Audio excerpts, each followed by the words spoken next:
National Refugee Law and the Refugees Act. So I appeal to you. There is maybe a burden coming. We don't know what is going to happen in the Horn and beyond.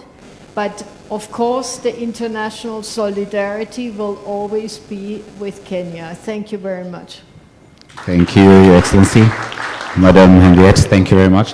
Mr. Captainess, I think a lot of support for the private sector as well, hearing from the IFC, from C as well, and now of course from the Refugee Working Group. Must be excited. Yes, simple answer is yes. I'll keep it short.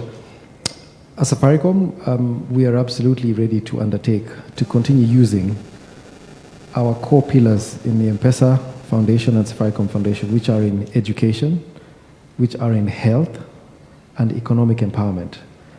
In those three pillars, supporting refugees under a regulatory framework is something we're willing to do. As a matter of fact, I'm really happy to commit to having an engagement with the UNHCR that says, can we identify which refugees have the qualifications, of course, and the paperwork, who then we as Safaricom can consider under our diversity, equity and inclusion program for employment. That Safaricom, as a matter of principle, does take the lead in issues diversity, equity and inclusion. So that's something I'm happy to pick up out of this deliberation, so that we are putting our money where our mouth is effectively. For Safaricom, yeah, I think that's a good hand clap. Thank you for that. Deserves a round of applause, yes, please. So for Safaricom, in conclusion, really, we want to give hope away from home to these refugees. Subject to that regulatory framework, we are all in. Thank you. All in from the private sector. Thank you, Mr. Captainess. Now from the World Bank. Thank you so much. I think you should have started from this end so that we wouldn't remain between the group and I think even Ragni, as you speak as well, because there's good conversation as well, what you actually began, and I think it's on the World Bank program, and I think maybe you can just give a snippet on the WHR for the benefit of our prime cabinet secretary. Just a quick snippet, and then you can close up. Yeah. Okay, so Your Excellency, I mentioned that the World Bank is financing through the WHR, which is the window for host refugees. It's grant financing that Kenya has become available to the government of Kenya beginning in February 2022. And so that's $131 million in additional grant financing on top of Kenya's existing allocation. So we are now have 3 programs that are approved. One is the Kenya Urban Support Program, working on integrating municipalities in Turkana and Dadaab. Then we have an education program that will provide education support both to refugees and host communities, and a youth employment program that will provide employment and savings opportunities to vulnerable youth, again, both in refugees and host communities. And so of the $131 million of additional grant financing, 60-some million have been programmed already through these 3 projects, and there are an additional 60 million, and we're in discussion with the government of Kenya. There seems to be interest in water, health and sanitation, and so we'll be doing that additional programming. So that was a round of applause. Thank you for the World Bank. Am I allowed to give? Okay. Yes, so, you are allowed. Please go ahead. I mean, maybe I'll just say one thing then, is that the good thing about that WHR financing is it allows us to move in this direction that is really aligned to country systems and is looking at medium to longer term development solutions. And so what it does is allow us to work with country, with national and county level governments and align to their own planning systems and their own investments. And so I think the WHR is the right way forward and is also supports this idea of medium to longer term solutions that are integrated and support the government of Kenya. Thank you. Thank you so much, Ragni. Appreciate it. To the 2 excellencies, I know we've given a good opening remark as well onto it, and you'll just be able to just encapsulate everything that we just discussed for the benefit of our guests as well. I know we spoke about KeyStep and GSTEP as well, and also just again your final commitments as well as the county government. Okay, thank you. I think on our side, I will start by appreciating the UNHCR and the partners, because there are over of 42 partners that have formed a consortium with the UNHCR. And I think the kind of support they're providing to both the refugees and the local or the host community, it is so big, and the people, majorly in my county, Turkana County, have a lot of things really to cite as a major support given by UNHCR, World Bank, or IFC, a number of embassies, including Switzerland, the Netherlands, and many of them. So we appreciate that kind of support. Number two, I feel one very important one that we need to give very serious support is this Kakuma Kalubeye Challenge Fund, which is one of the funds that provides local investment, supports investment programs, because that is, to me, the best channel actually to pursue.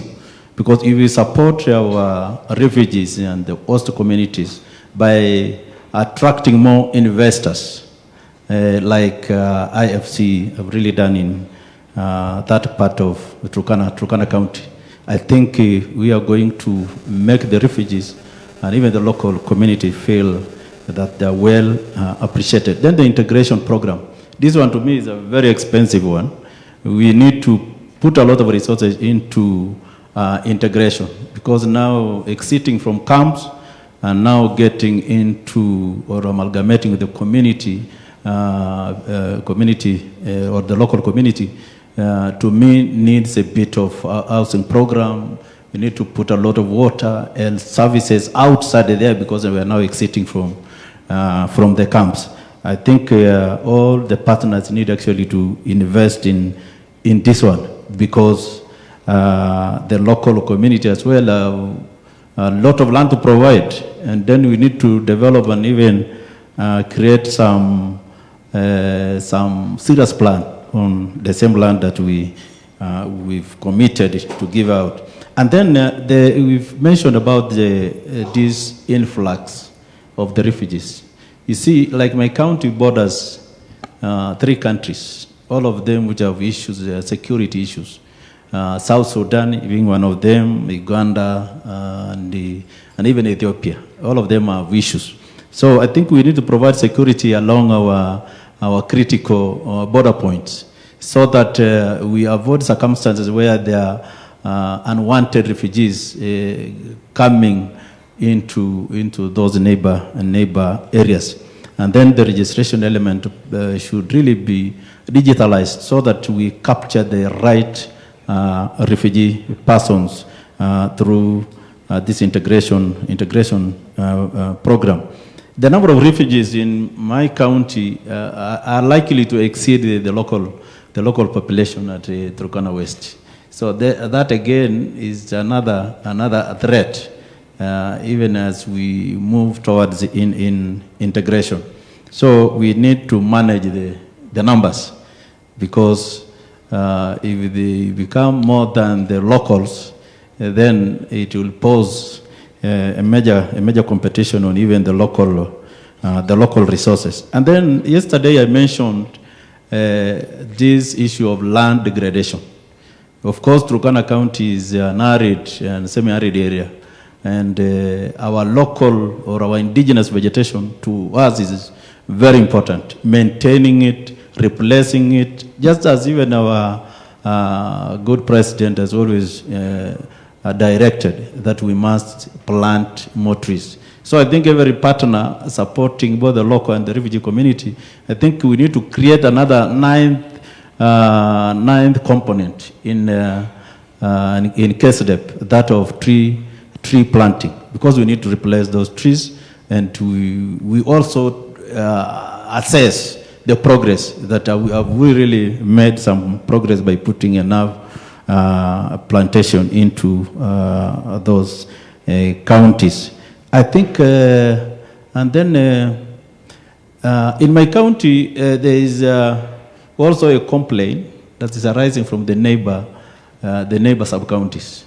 You see, for example, now Kakuma Kalubeye, benefiting, then Turkana North is just on the other side, and then there is Central, on the other side, Lohima, and then they are just seeing a lot of benefit really trickling into those few sub-counties or areas. We need also to think of the outside environment, outside the Kakuma Kalubeye.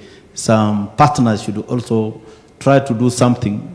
But now that that's an arid area, of course, every part of it is demanding. It needs a bit of support. So I've always mentioned in many fora that we need also to extend the same to other parts of that county. And then the element, this word local host, is it Turkana? People are saying the host community.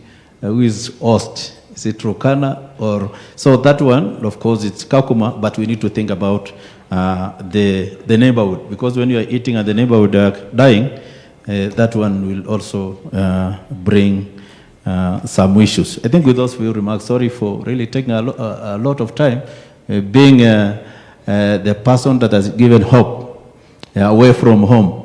I think we should be appreciated and supported seriously. There are many things we need to get from the partner. Thank you and God bless you. Thank you. Last one on this. Okay. I think mine will be very, very brief. As I said earlier, as a country, our head is up there for having been very humane, for having accommodated and hosted refugees for more than 30 years. So Kenya, again, coming up with this very, very important initiative now, only increases our credibility and only raises our position in the world of civilized nations as a country that refugees. So this is a very, very welcome initiative. As I said earlier, Garissa County, having hosted refugees for more than 30 years, we are in the forefront of supporting this initiative. In any case, as I said earlier, I actually feel it's long overdue, and I must appreciate our country and the USCR and the international partners for thinking in this direction. The timing is right, and therefore my message is, let's just ensure that we get it right. A very, very noble initiative, but let's make sure we get it right. Right in terms of, for instance, registration of the refugees as they now integrate, their movements, matter security, and of course all those other issues which I'm sure we all appreciate need to be considered very, very carefully so that we do not make any mistake as we now move to integration. The other aspect, for instance, which I said earlier, and I mentioned earlier, that the host community, particularly in the Dadaab, I mentioned we sacrificed. The people of the Dadaab sacrificed a lot, not only in terms of land, giving out free land, giving out water, but also I also mentioned something very critical, and I think also my colleague, Governor Turkana, alluded us to that we have suffered huge environmental degradation in those many years, and of course loss of biodiversity. This was of course caused, as I said earlier, by the refugees resorting to our forests, to our mega forests for firewood, for cooking, for building materials to construct their dwelling shelters, and also for fencing of their homes. This actually has literally made a place like the Dadaab to become completely without any kind of forests. So I think as we now move to this initiative, what I will probably call for is some kind of affirmative action to be considered for the host community, particularly in terms of now looking at regreening, or rather doing something about now bringing back the biodiversity. I think as we plan now to integrate and to add to the value proposition, the value proposition of this initiative needs really to look into some of these major sacrifices that were made earlier, so that the host community can now feel that they're indeed getting back, or some value for the sacrifice that they made for those many years. Asanteni sana. Thank you. Asante sana. Thank you, ladies and gentlemen. One final round of applause, please, to our great panelists to say. It's been an hour of deliberations, ladies and gentlemen. I'd love to just go into a quick overview into some of the deliberations we've shared, but I think the audience really takes note. In the interest of time, I beg that I'll stop it at this, and after which we'll give a chance as well for the next protocols to take place. But I want to thank each and every one of you for your time, and even just the conversation continues even when you're off stage.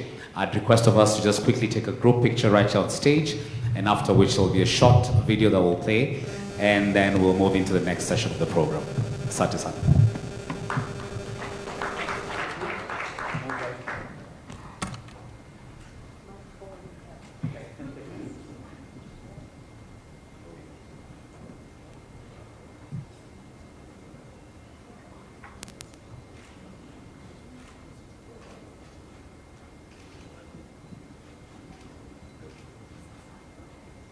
All right. I'm advised as well that we can invite on stage panelists. Please just stay on stage. Let's invite up the UN High Commissioner for Refugees, Mr. Filippo Grandi, to please come, coming together with the Prime Cabinet Secretary, Honorable Musalia Mudavadi, please.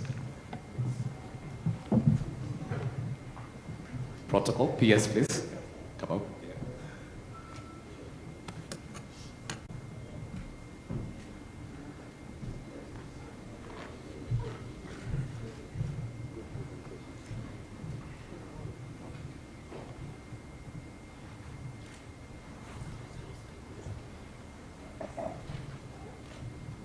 Some bit of space there.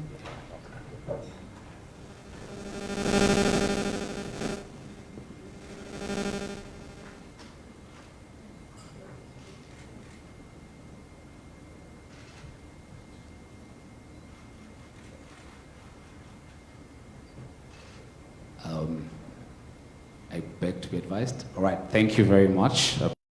You may take your seats as well. Thank you. A final round of applause, please, to our great panelists. Ladies and gentlemen, at this point in time, I'd beg now to hand over the program to Ambassador Professor Julius B. Top from the State Department of Immigration and Citizen Services, our media moderator for the first bit of the program. My name is Laban Cliff. I take a pause for now, and for now, I just want to direct you to the screens in front of you as we move on to the next session of the program.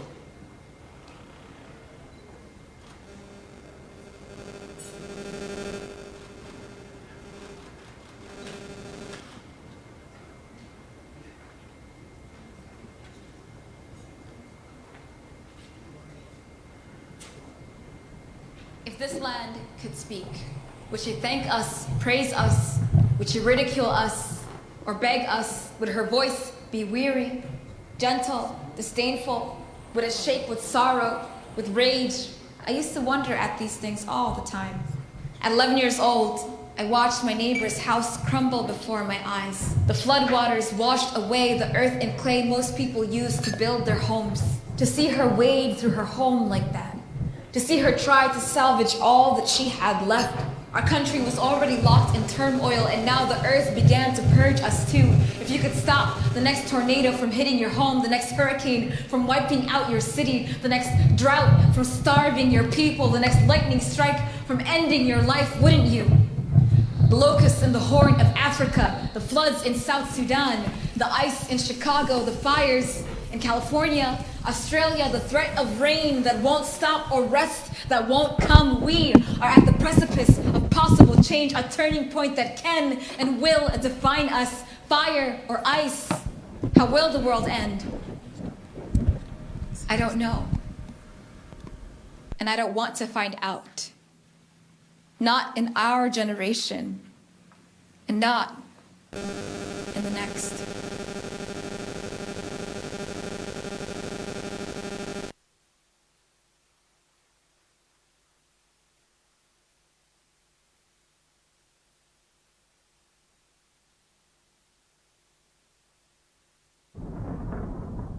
If this land could speak, Would she thank us, praise us? Would she ridicule us or beg us? Would her voice be weary, gentle, disdainful? Would it shake with sorrow, with rage? I used to wonder at these things all the time. At 11 years old, I watched my neighbor's house crumble before my eyes. The floodwaters washed away the earth and clay most people use to build their homes. To see her wade through her home like that. To see her try to salvage all that she had left. Our country was already locked in turmoil, and now the earth began to purge us too. If you could stop the next tornado from hitting your home, the next hurricane from wiping out your city, the next drought from starving your people, the next lightning strike from ending your life, wouldn't you? The locusts in the Horn of Africa, the floods in South Sudan, the ice in Chicago, the fires in California, Australia, the threat of rain that won't stop or rest, that won't come. We are at the precipice of possible change, a turning point that can and will define us. Fire or ice, how will the world end? I don't know. And I don't want to find out. Not in our generation, and not in the next.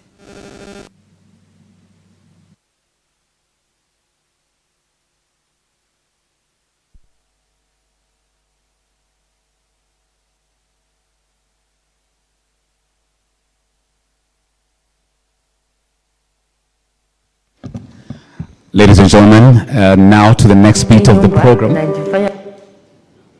Okay, I'll cue.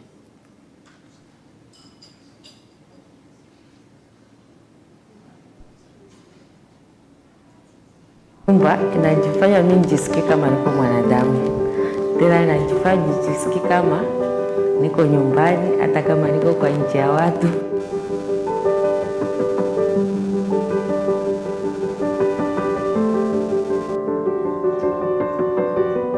Ilikuwa nyumba ya hema na juu kuna mabati. Changamoto yenye ilikuwa sana kwa hiyo nyumba ya plastiki ilikuwa ni bwizi.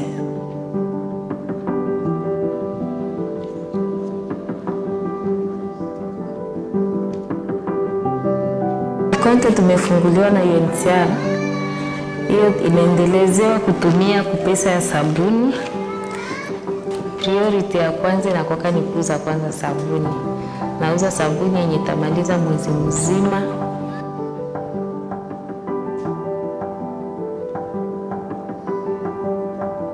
Impact for the CBI has been tremendous indeed.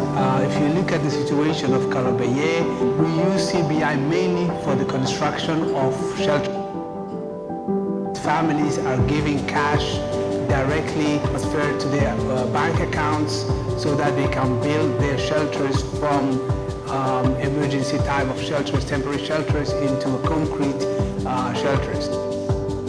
Added benefit that the introduction of CBI is the financial inclusion of refugees.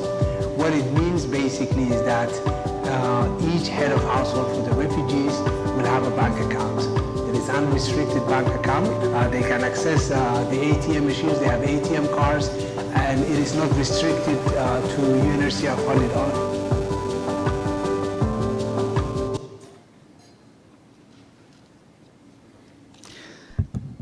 Honorable Prime Cabinet Secretary, Honorable Musalia Mudavadi, Principal Secretary is present, the Executive Director, UN Habitat, Excellencies Ambassadors, Excellencies Governors present, all dignitaries and all government officials present. Ladies and gentlemen, good morning.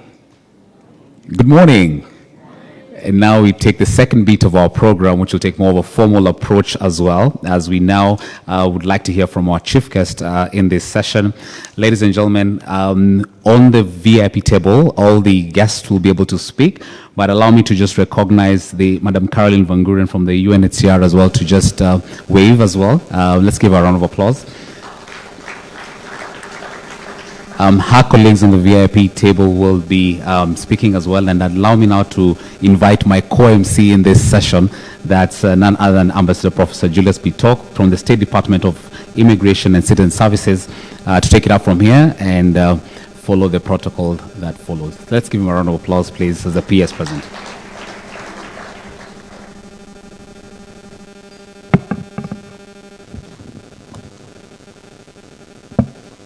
Your Excellency, Prime Cabinet Secretary, Honorable Musalia Mudavadi,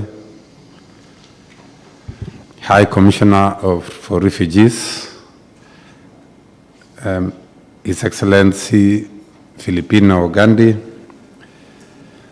Ambassadors, High Commissioners, Present, Principal Secretaries, Excellency Governors, Heads of UN agencies, Heads of international financial institutions led by the World Bank, the private sector, Heads of international and national NGOs, good morning and happy Refugee Day. On behalf of the Ministry of Interior and on behalf of the Shirika Plan Steering Committee, I warmly welcome you to this high-level dialogue, which is of its own kind, to be held here in Kenya. I want to thank you all for honoring us, honoring our invitation to come here this morning to be able to engage, to be able to discuss issues to do with refugee affairs management, and more particularly the Marshall Plan, which you have now rebranded as Shirika Plan. We wanted to domesticate it. Earlier on it was Marshall Plan, and we felt the name was a little bit out of context, and now we have domesticated it to Shirika Plan. So warm welcome. Allow me, ladies and gentlemen, with your permission, Prime Cabinet Secretary, to invite the next set of speakers. There are 3 of them.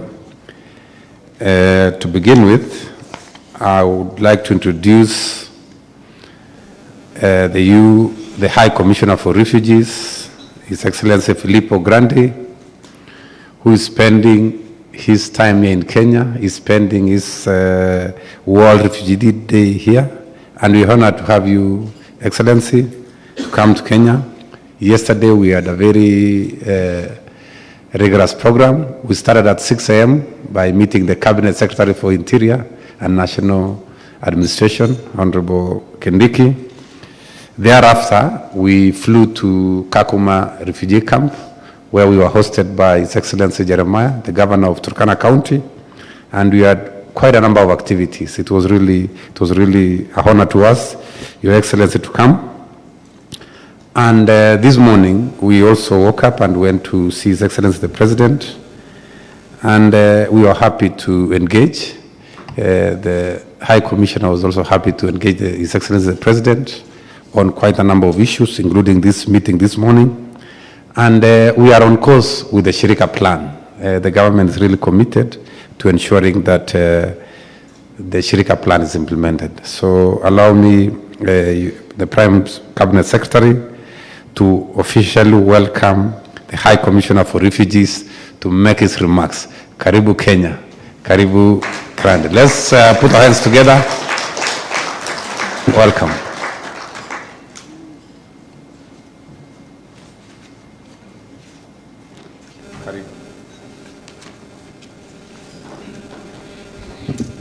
Asante, Principal Secretary, Honorable Prime Cabinet Secretary, Governors, Ambassadors, colleagues, and friends.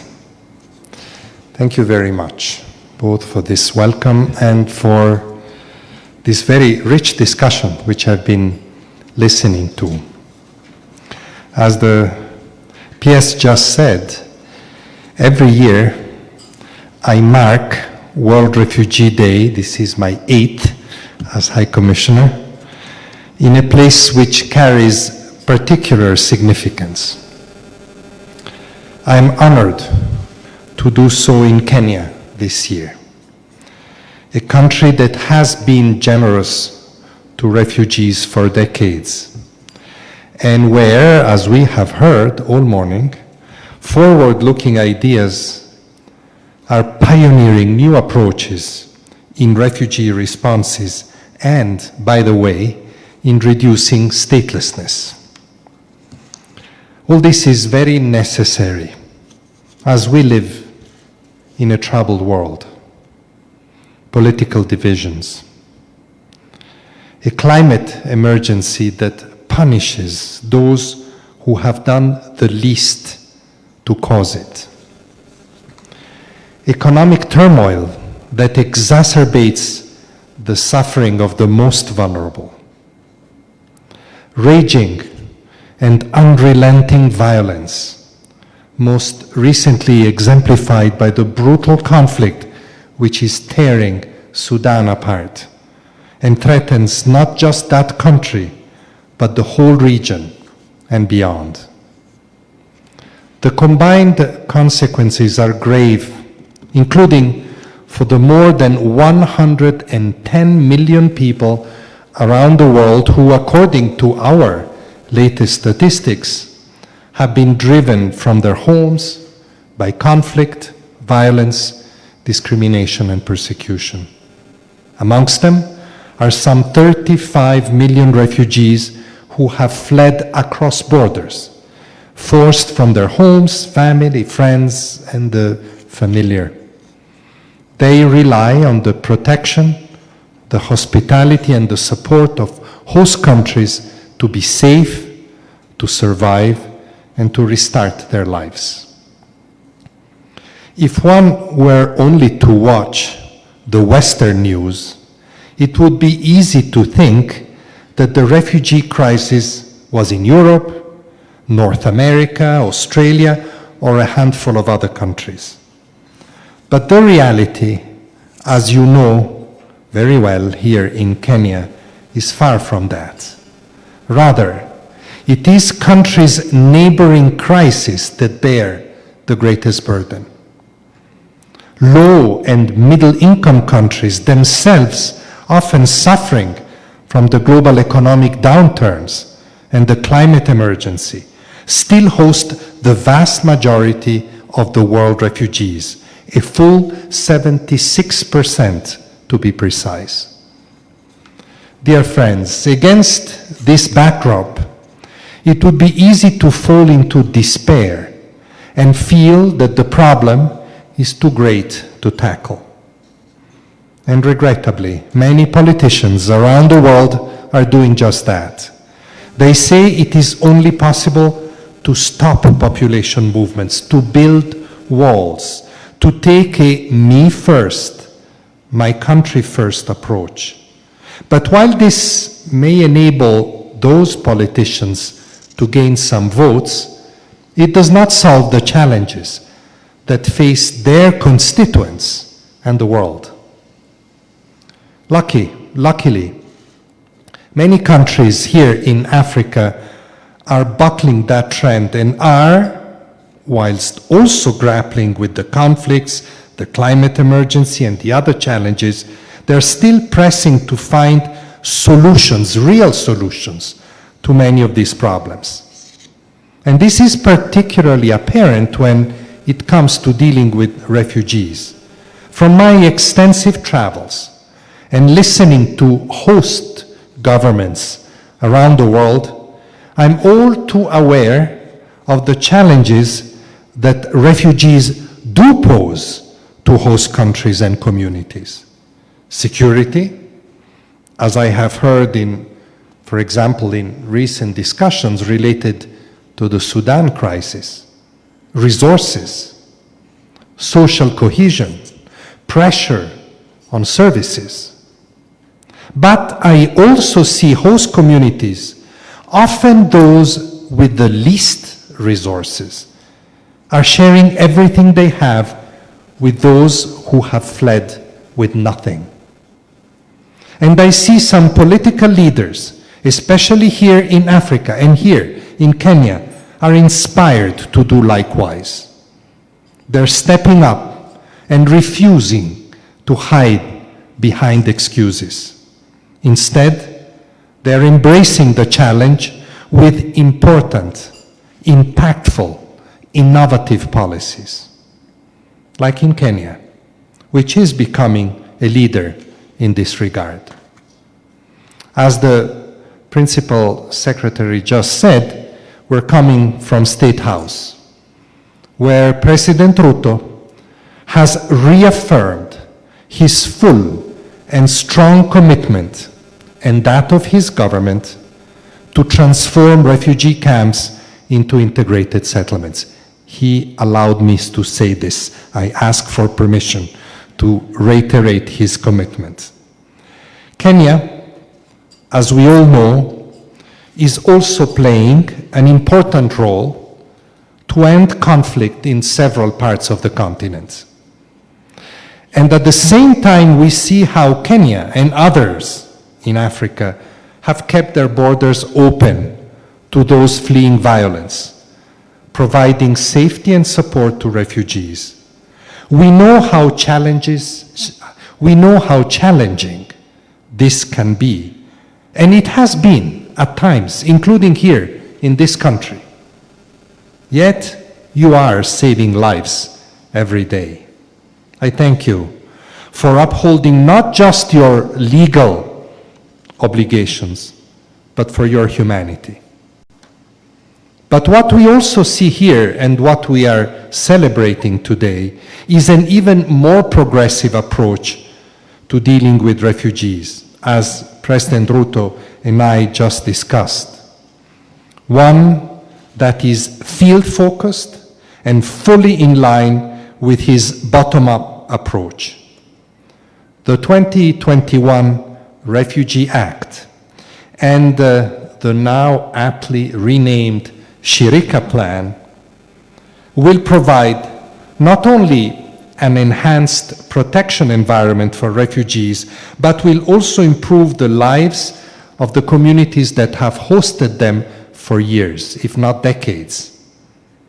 And the refugees' economic inclusion will in turn further benefit the local and Kenyan economies, as we have seen, as we see in Kakuma and Kalobeye and Turkana County, where efforts supported and nurtured by donors, including international financial institutions and the private sector, are bearing fruit. I should say partners, even more than donors. And as we will see surely in Dadaab and Garissa County in the future, we heard the two governors speak eloquently about this earlier today, and we saw it yesterday once again in Turkana County. And while humanitarian aid of the kind that UNHCR, the World Food Programme and others deliver will continue to be critical, as by the way will our work in countries of origin to remove obstacles to voluntary return, Kenya's new and progressive policies will require a different kind of support, more substantial and more sustainable. This is why it is crucial that the Shirika plan is fully rolled out soon, also in respect of refugee rights, documentation, freedom of movement, and so forth. Critical to the plan's success will be large amount of development aid, including climate funding, to Kenya, and especially to refugee hosting areas like those in Garissa, Turkana, and elsewhere, which will transform them into robust economic hubs and will transform camps into integrated settlements. The private sector, which is already generating returns on its investments in refugees in Kenya, will have, as we have heard this morning from Safaricom and others, a critical role to play. I'm grateful that the rest of the United Nations shares the government and UNHCR's vision to make the Shirika plan a reality. I thank in particular the Executive Director of UN Habitat, who is here with us today and who is strongly supporting us.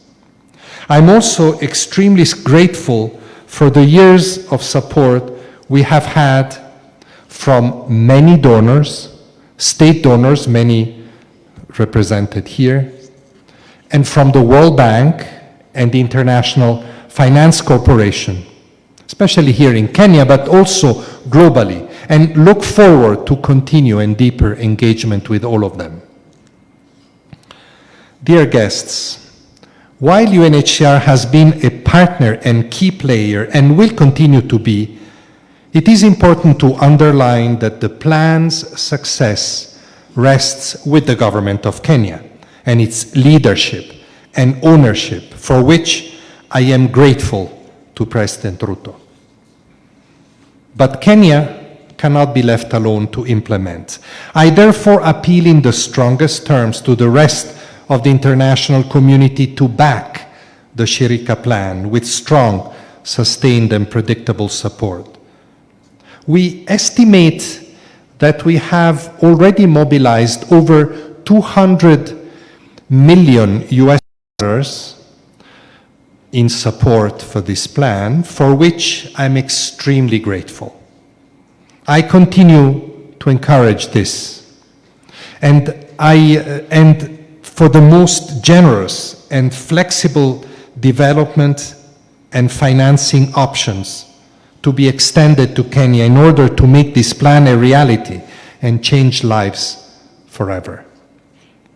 You will forgive me, but I would be remiss if before concluding I did not use this occasion to remind all of us and the international community from here, from Kenya, on World Refugee Day, that refugees are, as held in the 1951 Refugee Convention, an international responsibility, and that the large refugee hosting countries like Kenya are, as it is also undertaking with ambitious climate efforts, implementing a global public good from which we all benefit.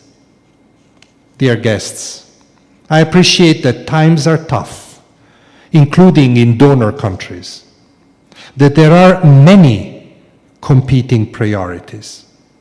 But in today's world, where one can feel overwhelmed by the many challenges, please look at the big opportunity that Kenya has created with this bold policy and plan, one which I hope Kenya will be able to showcase at the second Global Refugee Forum in 6 months' time in Geneva. The courage and creativity that stand behind this choice allow us to celebrate World Refugee Day in the right spirit, one looking at solutions amidst so many challenges, and one that, in spite of so much adversity, celebrates the generosity, humanity, and achievements of which Africa must be proud. Thank you.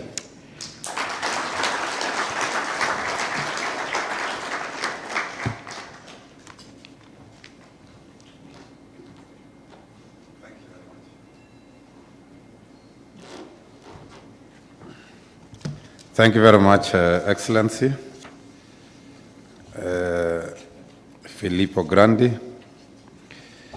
Your Excellency, Prime Cabinet Secretary, allow me now to introduce the Executive Director of UN Habitat, Madam Maimuna Sherif. Maimuna Sherif is proof that the UN approach is needed for the implementation of this very important program. The UN community, including UNHCR and other UN agencies, are working very closely to support refugees, to support host communities, both in Dadaab and Kakuma. And we are really honored this morning to have Madam Sharif make a presentation. Welcome, Madam. A round of applause for her. Thank you very much.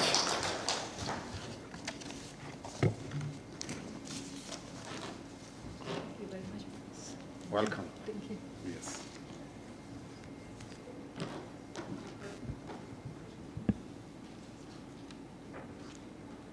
Thank you very much, PS. Honorable Dr. Musalia Muda Vadi, Prime Cabinet Secretary. Honorable Julius Bitong, Principal Secretary of State Department for Immigration and Citizen Services, my colleagues, Mr. Filippo Grandi, United Nations High Commissioner for Refugee, Governor of Garissa, Honorable Natif Jama Adam, Governor of Turkana, Jeremiah Lomorukai, members of the Diplomatic Corps, Excellencies, colleagues, friends, ladies and gentlemen, a very good morning to all of you. Habaria usubuhi. I would like to thank the government of Kenya and UNHCR for inviting UN Habitat to this very important event, which makes the beginning of a new chapter in refugee operations in Kenya. Excellencies, this is much reflected in our strategic plan. I just want to share with you in 2018, when we prepared our strategic plan, I sent to all the USGs in the UN system. I get the response from my friend, Filippo, and he said, Maimuna looks at urban crisis. The crisis of refugee and migrant is in urban area. Please include that in your strategic plan. Filippo is in our fourth domain. We put in prevention and response, in enhanced social integration and inclusive communities, and also improve living standards and inclusion of migration, refugee and IDPs. I think this is the result of our collaboration from 2018 when I joined UN Habitat. I was honored also to have joined yesterday's celebration in Kolabiye, Kakuma, which UN Habitat co-hosted with the government of Kenya and UNHCR for the first time in the long history of refugees being generously hosted there. It was indeed interesting for me to see the changes on the ground that took place since my first visit to Kakuma and Kolabiye in 2018. I was there in April 2018, and UN Habitat started working in the areas since 2016 and have developed the master plan for the new settlement. I remember briefing the communities and also the leaders in 2018 at the UNHCR office on the master plan of the new settlement, which was meant to change the model of refugees from restrictive to incentive in Kenya and beyond. We have since signed MOU with the county of Turkana in 2022 and have been supporting the process of conferring the Kakuma municipality, which is the first municipality comprising of both locals and refugee populations in Kenya. I am also pleased to note that the county of Garissa has now embarked on the same process, and we commit that UN Habitat will be ready to support the establishment of Dadaab municipality. Thank you to all the governors. As a former mayor, I was a mayor for 7 years in Penang, Malaysia. I have faced with these refugee issues from Myanmar, Rohingya, who landed in my city. And I know the challenges that you will face as a governor or as a mayor. We have to settle the cultural differences, the cultural conflict, the way of living, and then it's also the behavioral conflicts from the migrant or the refugee with the locals. I just want to share with you, I have to settle one incident. It's very, very politically and religiously sensitive, where the Myanmar and Rohingya slaughter a cow in an Indian community, where a cow is very sacred to the Indian. Then during the Eid, and I have to shelter them to bring them to the mosque in order for them to slaughter the cow. So that is the very basic, but it's a very, very important issues that need to settle because of this different cultural belief and cultural change, and so behavior change.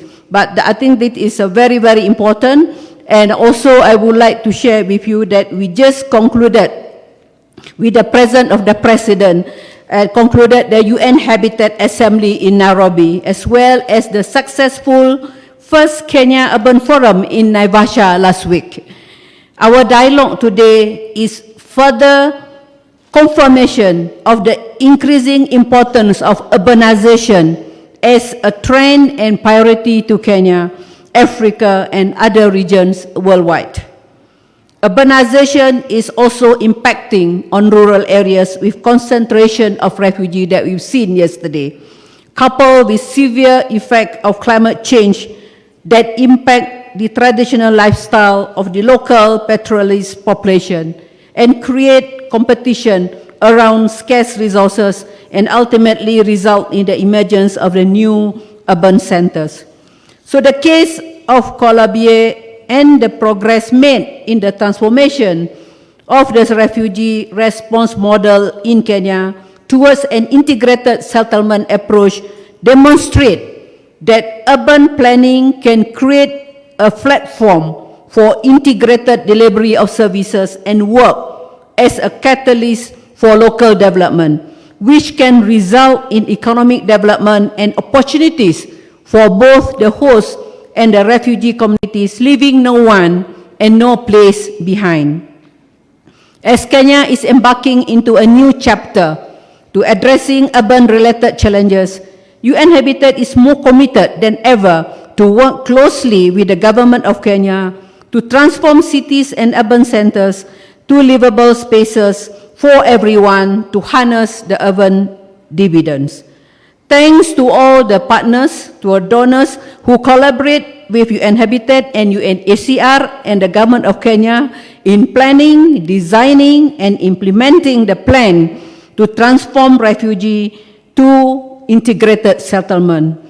My friend Filippo, let's do long-term planning, as what been suggested by one of our colleagues just now, to assist the private sector to invest in those settlements, and let's scale up and let's spread out. Thank you. Asante sana.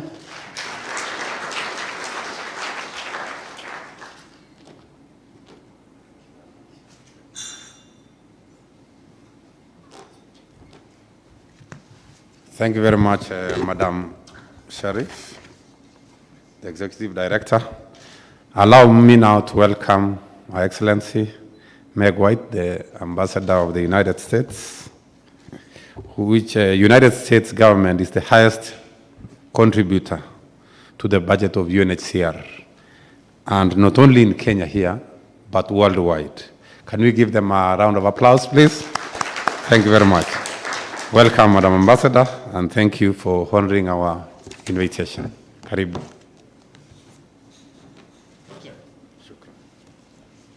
Well, good morning. Honorable Prime Cabinet Secretary, Honorable Cabinet Secretaries, Principal Secretaries, Governors, and other members of the Kenyan government, the UN High Commissioner for Refugees, my fellow ambassadors gathered here today, heads of UN agencies in Kenya, and other distinguished guests, all protocols observed. So thank you very much for having me here today as we mark World Refugee Day. As of today, there are now approximately 40 million refugees worldwide who have been forced to flee their home countries. Unfortunately, new conflicts and climate shocks occur regularly, often with devastating consequences. The crisis of displacement is an urgent one. On World Refugee Day, we recognize the countries and the governments shouldering the heaviest workloads in supporting these vulnerable people and working to resolve conflicts and promote resilience in the face of instability. We also recognize the UN Refugee Agency and the UN Refugee Convention, which acts as our collective conscience to inspire action on protection and assistance and to work towards solutions for displaced people. We acknowledge the NGO partners who day in and day out save lives and heal the wounds caused by the trauma of displacement family separation, and worse, unspeakable things that we know too often occur. We also recognize the local communities who host refugees, who share resources with them, and who live alongside them. And finally, we reflect on the circumstances of the refugees themselves and reiterate our shared humanity. Behind every statistic and policy is a person, a family, a set of hopes and dreams, if not for themselves, for their children or their grandchildren. Now, despite this very difficult situation, I have hope. I visited Dadaab refugee camp a few weeks ago. For perspective, this is a large community and now totals almost 370,000 refugees, the size of the city of Cincinnati, Ohio. And when I was in Dadaab, I met extraordinary people, refugees, humanitarians, school teachers, doctors, nurses, mothers and fathers, to name a few. I also saw how the refugee system in Kenya is undergoing historic change. The importance of the Kenyan government and its steadfast generosity for the region and the broader African continent cannot be overstated. There are citizens from some 20 countries who are now in Kenya under the protection of the government. Kenya at times has been home to the largest refugee camp in the world, and someone, somewhere, is coming to Kenya today seeking safety and relief from persecution or hunger. The old encampment model is being replaced by a transition to integrated settlements led by the government's initiative. This is a government intent on advancing asylum policies that bring us all into the future of better integration of refugees and host communities. This new initiative will compel us as donors to evaluate our programs and ensure we also support area-based, development-oriented approaches. And by the way, I very much like the plan's new name, Shirika Plan. I think it's better than the Marshall Plan. This approach will create environments where crucial public and commercial services are available without obstacle, where private sector companies can see the market value of extending their operations and creating jobs, and where the Kenyan local and national government, together with the international community of donors and UN agencies, collaborate to promote the resilience and prosperity and self-reliance of all. I believe we've come to a point in Kenya where everyone agrees on what we are doing and why we are doing it. The question, and this is the most important one now, it seems to me, is how we are going to go about doing it. I have seen in my time in Kenya and in my prior work in the private sector that solid foundations are crucial. We collectively are now working with the Kenyan government to lay the foundation for this bold vision. The passage of the Refugee Act was a vital first step to establishing the required legal foundation. Looking ahead, the approval of Parliament of the implementing regulations for this Act will buttress this foundation and cement the necessary legal framework. Resolving the refugee status determination backlog, issuing government identification cards to all refugees in the country are also essential next steps. Ensuring government systems, the financial sector, and the private sector businesses recognize the validity of this identification, as outlined in the Refugee Act, is a priority. And finally, we need to clarify how refugees can contribute to the Kenyan economy, and crucially, how initiatives that support refugees will also support local Kenyan communities. I can see clear benchmarks in the roadmap toward integrated settlements, a simplified process for refugee work permits and full freedom of movement, access to capital and skills training for both refugees and host communities, including entrepreneurs, workers, and other business owners. Our team at the U.S. Embassy is working to find data-driven opportunities for donors and other investors to highlight and support key sectors of the Kenyan economy. Ultimately, these policy efforts will create the enabling environment needed to de-risk and incentivize private sector investments. At the end of it all, I can see full inclusion and self-reliance, the mark of a truly sustainable new initiative. For our part, the U.S. government remains committed to partnering with the Kenyan government and the UN Refugee Agency as this solid foundation is designed and built, and as we step out onto this new roadmap. We should step forward boldly because the initiative we are embarking on here in Kenya from this day forward has the potential to become the model for refugee and host community integration in the region, across the continent, and frankly, beyond. Asante sana, great to be with you this morning. Thank you.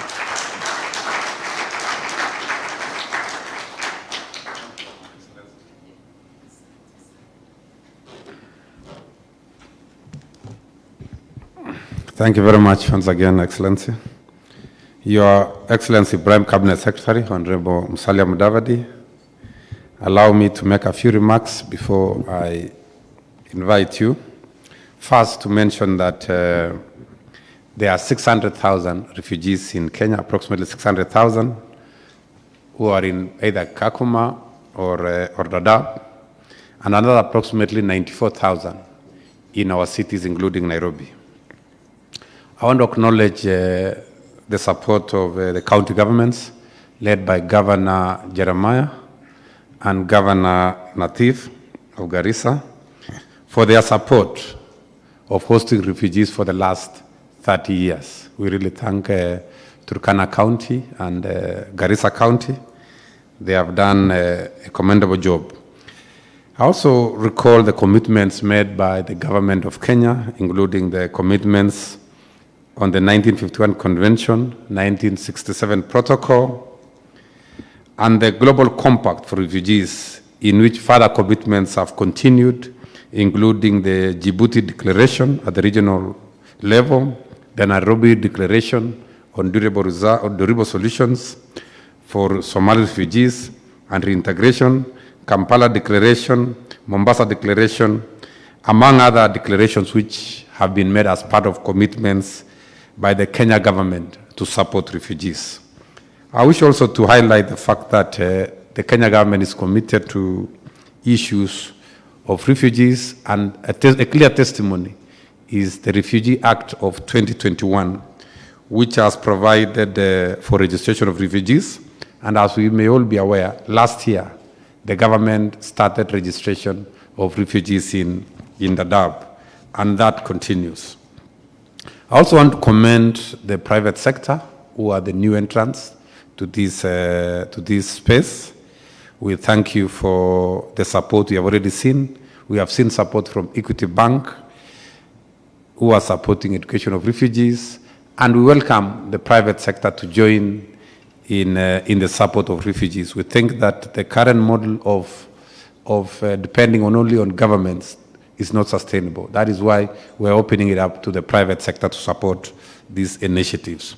I also want to appreciate the ongoing projects, including KISIDEP, the Kalo Beye Integrated Social Economic Development Project, GSTEP in Garissa. These are some of the cases which actually demonstrate the commitment of the government and UNHCR to ensure that refugees are being taken care of. We also look forward to upgrading of both Kakuma and Dadaab to municipalities through the window for host communities and refugees. And I think that is a very, very important direction. However, as we go through as we support refugees, as the government does its best to ensure that they support refugees, we have also challenges in the refugee camps, including influx of new arrivals. As you may be aware, there's been a huge influx both from Somalia and again, huge influx from Sudan. So that poses a major challenge. One of the other challenges is inadequate financial resources. We have been trying our best to pool resources to support refugees, but many a times we have challenges with that. We have challenges of environmental change, as the governor said. There's a lot of environmental and degradation that is coming with this. There's insecurity in camps. And there are quite a number of challenges which I call upon all of us to be able to put our heads together to face them. As we transit towards Shirika plan, as has been said, we are really committed to integrated settlements, and we look forward to more support from our our donors, the international community, so that we can be certain we can effectively implement the Shirika plan. And this is the direction really that the government is looking at. I also want to appreciate the steering committee. About 2 months ago, we created a steering committee for the Shirika plan, which is headed by the principal secretaries of different state departments, which are involved in this matter, including health, including education, including Office of the Prime Cabinet Secretary, that helps us in coordination, which also includes the governors from the 2 counties. And we believe that that is the direction, because this requires a whole government approach. And also, at the second level of the technical committee, we have Directorate, or rather Department of Refugee Affairs, working very closely with UNHCR to implement the decisions of the steering committee. So at this juncture, I want to call upon the development partners to be able to continue supporting the government, to be able to continue supporting all of us to ensure that we successfully implement the Shirika plan. Otherwise, I appreciate the Department of Refugee Affairs, UNHCR, for putting together this event. It has not been easy, but I think we have had a very successful engagement in terms of rolling out the Shirika plan. Allow me now, ladies and gentlemen, to wish all of you a happy Refugee Day. I think we have celebrated in a very classic way, and we can really see hope away from home for refugees both in Dadaab, in the city here, and in Kakuma.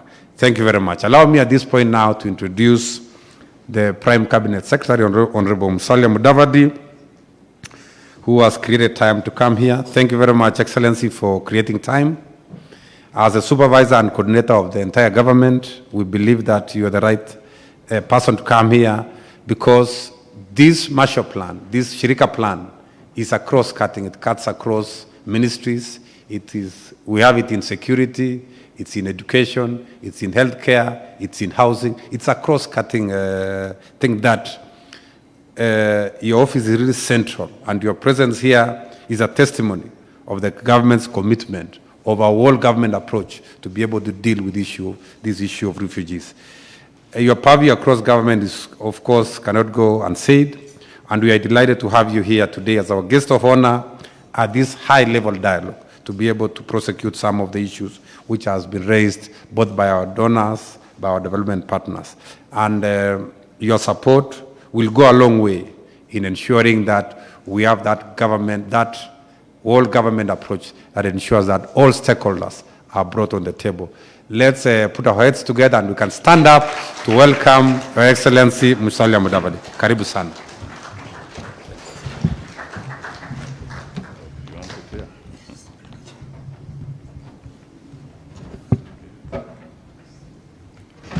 Please be seated.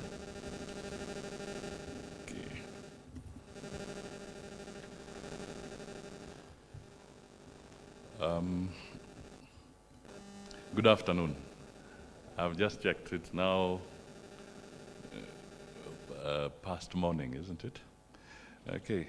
Ambassador Professor Julius Bitok, the Principal Secretary, Governors Nadif Jamal of Garissa County, Governor Jeremiah Lomorukai of Turkana County, the High Commissioner for Refugees, His Excellency Filippo Grandi, the UN Habitat Executive Director, Madame Sharif, the US Ambassador to Kenya, Madame Margaret Whitman, UNHR's CR Regional Bureau Office, the UNHR CR Country Representative Caroline Van Buren, EU Heads of Missions in the Horn of Africa, Excellencies, Ambassadors, and High Commissioners.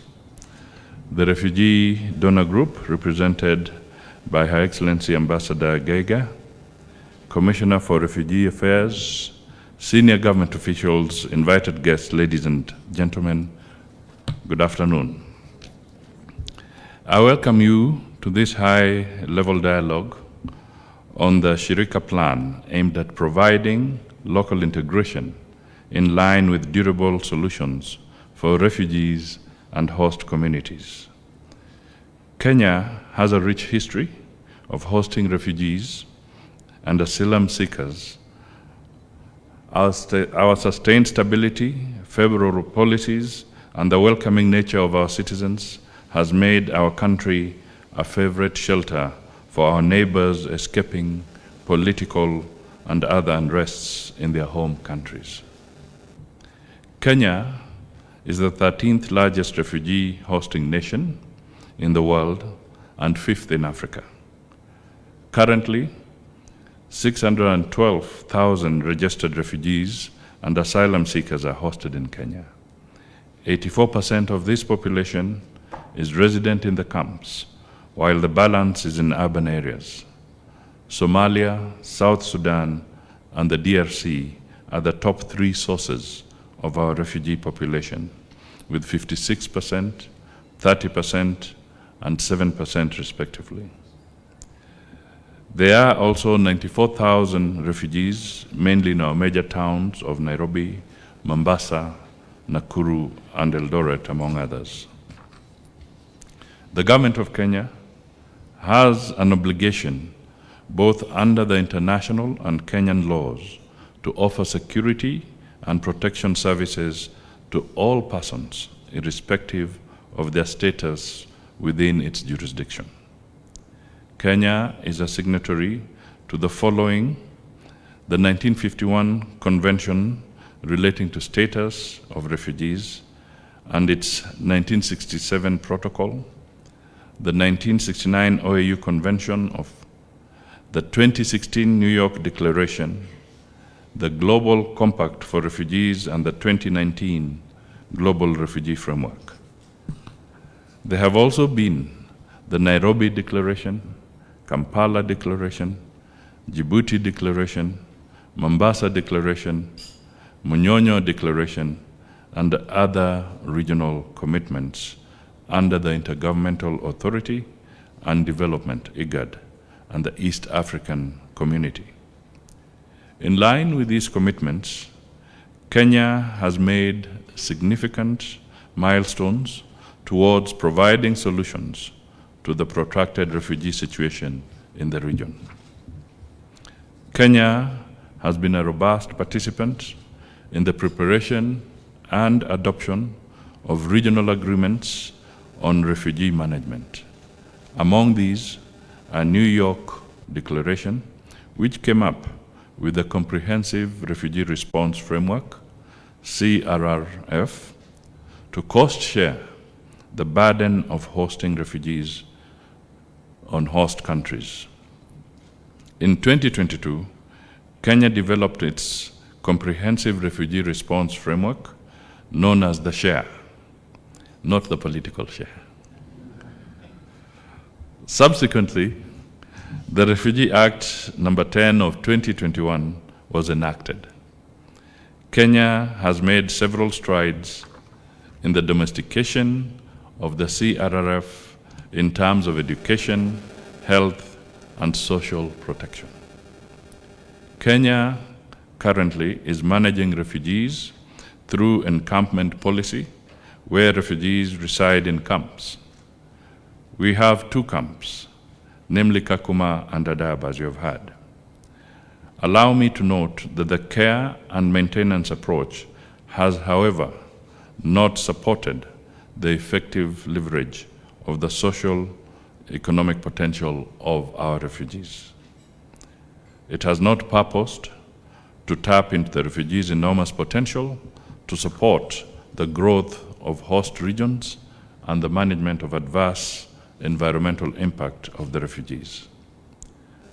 Our administration is fully aware of the need to give full focus and attention to sustainable refugee management.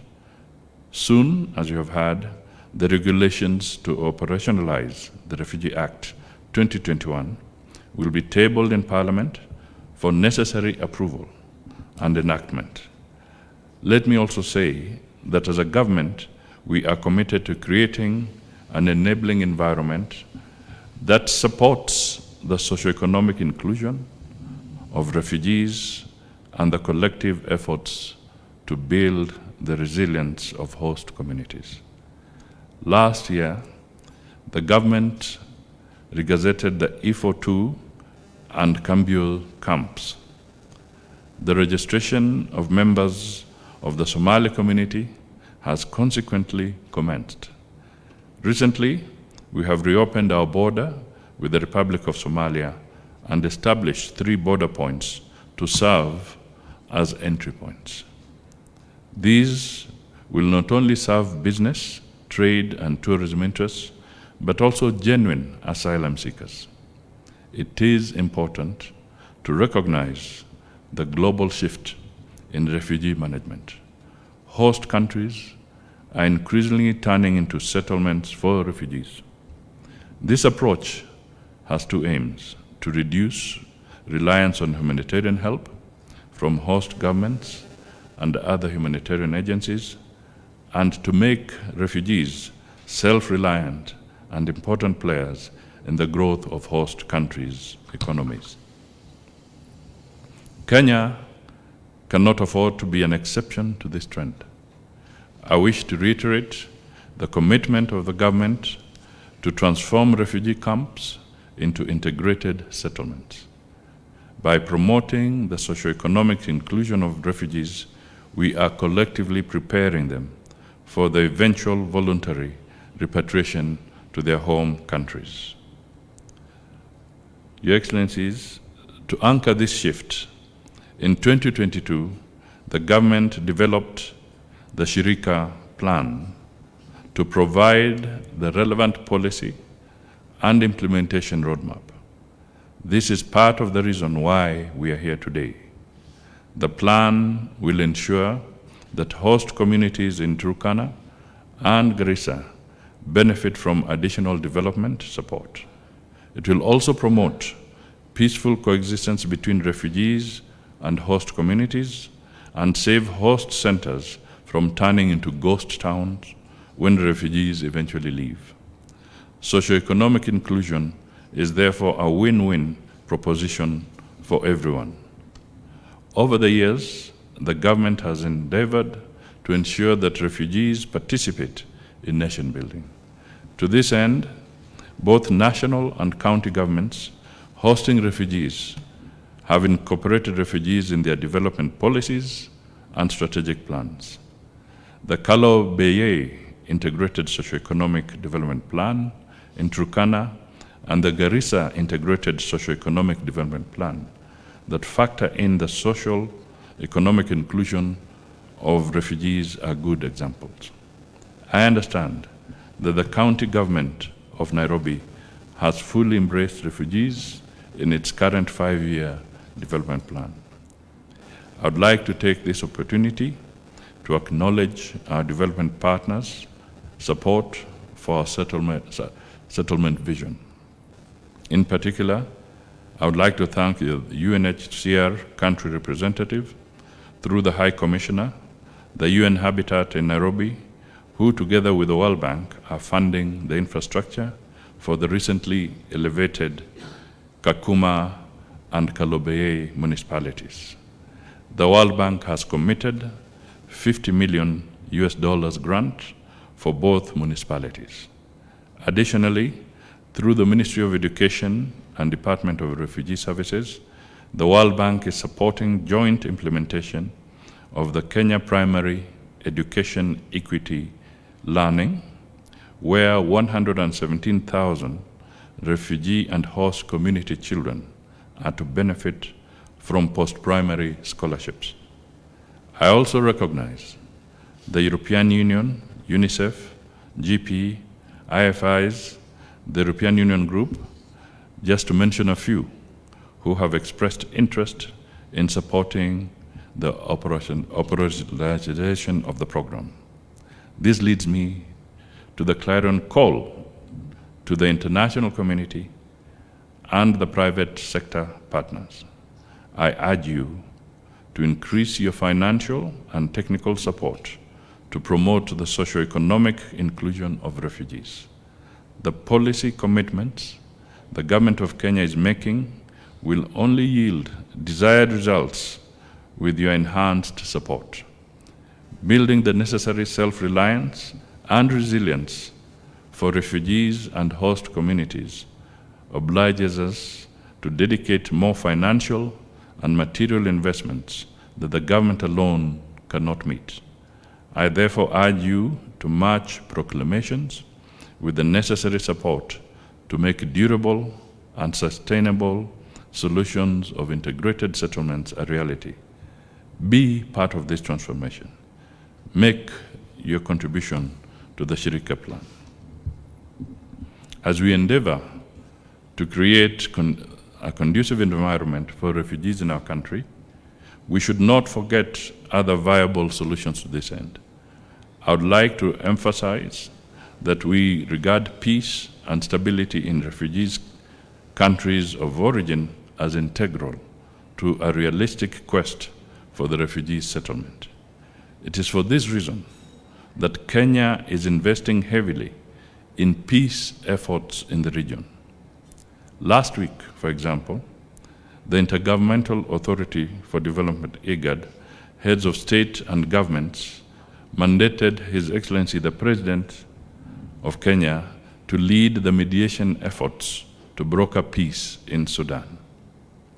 In conclusion, I would like to reiterate Kenya's commitment to the refugees' cause.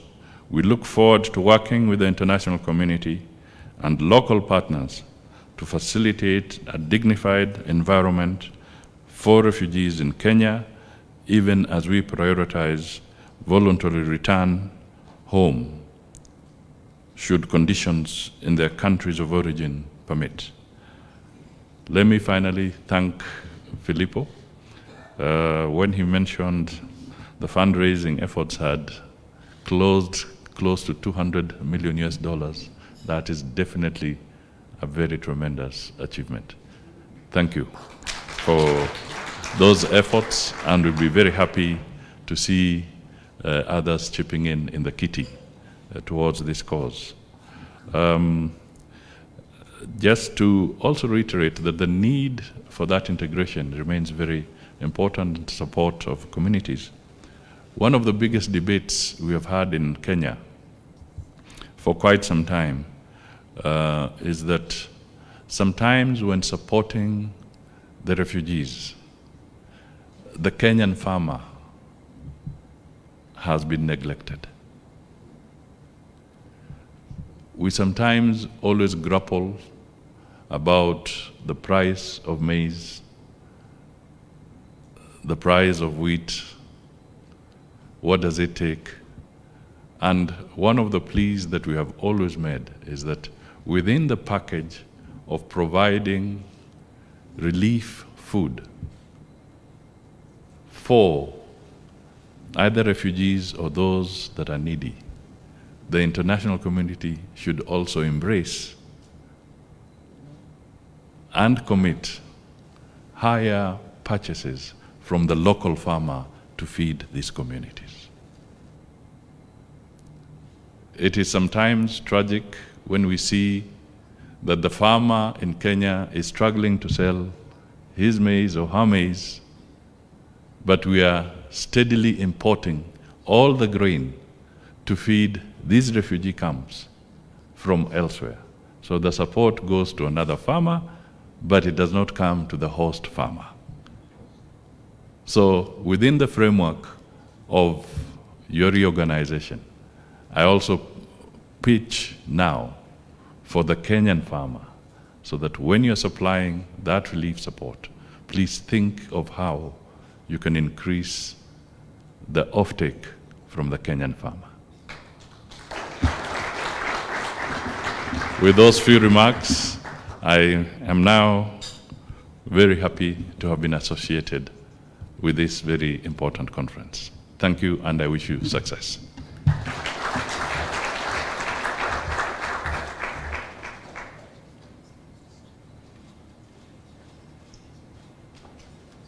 Ladies and gentlemen, please a round of applause to our Honorable Prime Cabinet Secretary, Honorable Musalia Mudavadi. Thank you very much. I'll call up the VIP dignitaries, the VIP table, to please come up. They will be joined by the Regional Director, the Bureau of the UN HCR, Amadou Dianbalde, and also we'll have Ambassador Mohammed from it's a special envoy, Ambassador Mohammed Afe, the UNHCR special envoy, for a group picture, please.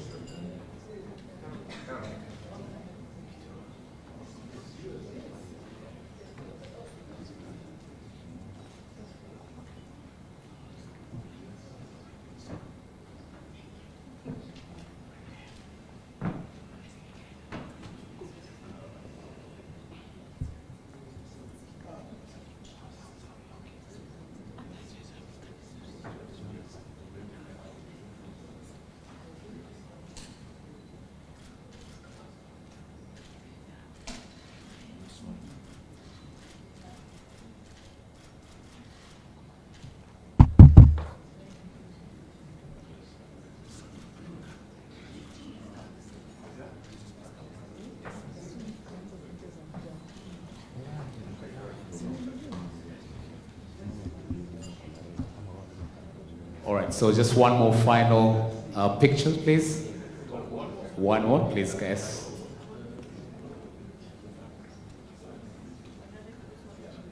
Okay. You, Ambassador, the chair of the donor group.